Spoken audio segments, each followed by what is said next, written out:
तकरीबन सब लोग जानते हैं सैमसन के बारे में कि वो इस दुनिया का सबसे शक्तिशाली योद्धा था, जिसने एक गधे के जबड़े की हड्डी से 1000 पुरुषों को मार डाला था, जिसने एक जवान शेर को बिना किसी हथियार के अपने हाथों से ऐसा फाड़ डाला था जैसे वो कोई शेर नहीं, कोई बकरी का बच्चा हो। क्या आप जानते हैं कि उसकी ऐसी असीम ताकत का राज क्या था? वो राज था परमेश्वर का आत्मा। पर क्या आप जानते हैं कि परमेश्वर का आत्मा उसके अंदर नहीं रहता था? हालांकि परमेश्वर ने सैमसन को चुना था कि वो इजराइलियों को फिलिस्तियों के हाथ से छुड़ाए, फिर भी परमेश्वर का आत्मा उसके अंदर नहीं रहता था। अगर आप बाइबल को ध्यान से पढ़ें तो परमेश्वर का आत्मा कुछ समय के लिए सैमसन के ऊपर उतरता था और फिर वापस चला जाता था। न्यायों अध्याय 14 उसकी 5 आयत में लिखा, तब सैमसन अपने माता पिता को संग ले तिम्ना को चलकर तिम्ना की दाख की बारी के पास पहुंचा।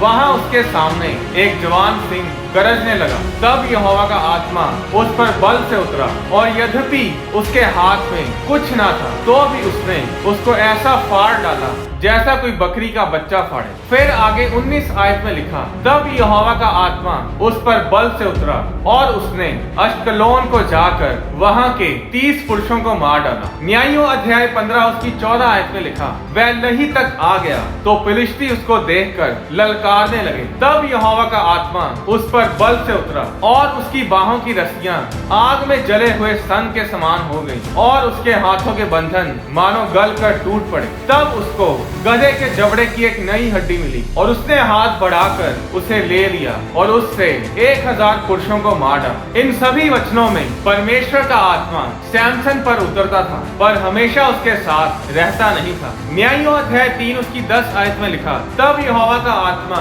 ओत्निएल पर आया। न्यायों अध्याय 6 उसकी 34 आयत में लिखा, तब यहोवा का आत्मा गिदोन पर आया। 1 शमूएल अध्याय 16 उसकी 13 आयत में लिखा, तब शमूएल ने अपना तेल का सींग लेकर उसके भाइयों के मध्य में उसका अभिषेक किया और उस दिन से लेकर भविष्य को यहोवा का आत्मा दाऊद पर बल से उतरता रहा। पर अब ऐसा नहीं है। अब परमेश्वर का मंदिर हम हैं। अब परमेश्वर का आत्मा हमारे अंदर हमारे साथ रहता है। पहले ऐसा नहीं था। पहले परमेश्वर मिलाप वाले तंबू में महायाजक से मिलने के लिए आता था। पहले परमेश्वर एक तंबू में, टेंट में इंसान से मिलने आता था, इसीलिए उस तंबू को मिलाप वाला तंबू बोला जाता है। निर्गमन अध्याय 33 उसकी 5 आयत में यहोवा ने मूसा से कहा था कि इजराइलियों को मेरा ये वचन सुना, तुम लोग तो हठीले हो, यदि मैं पल भर के लिए तुम्हारे बीच होकर चलूं तो तुम्हारा अंत कर डालूंगा। फिर आगे निर्गमन अध्याय 34 उसकी 9 आयत में मूसा ने परमेश्वर से कहा,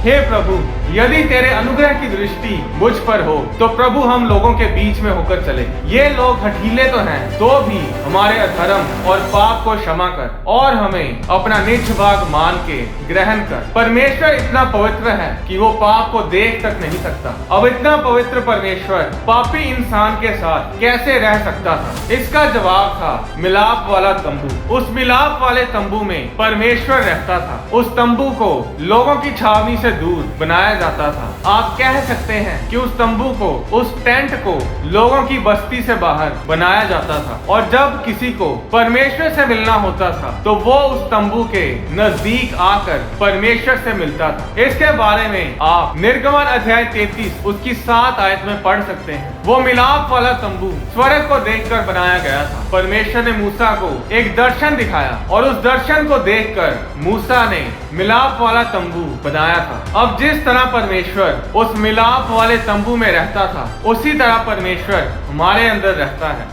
आने वाली वीडियोस में मैं आपको बताऊंगा कि मनुष्य से पहले इस धरती पर कौन रहता था, कैन को उसकी पत्नी कहां से मिली, स्वर्ग कहां पर है, क्या कोई जहाज या वैज्ञानिकों द्वारा बनाया गया कोई भी रॉकेट स्वर्ग तक जा सकता है, स्वर्ग आसमान में कितनी ऊंचाई पर है। इन सभी सवालों के जवाब मैं आपको बाइबल में से दूंगा। अगर आप इस चैनल को सपोर्ट करना चाहते हैं तो आप हमें अपनी प्रार्थनाओं में याद रखें। आप इस वीडियो को लाइक और शेयर करके भी हमें सपोर्ट कर सकते हैं। अगर आप अपनी डोनेशन को भेजना चाहते हैं तो आप होली स्पिरिट प्रोडक्शंस के बैंक अकाउंट में और QR कोड के जरिए भी अपनी डोनेशन को हमें भेज सकते हैं। परमेश्वर आपको आशीष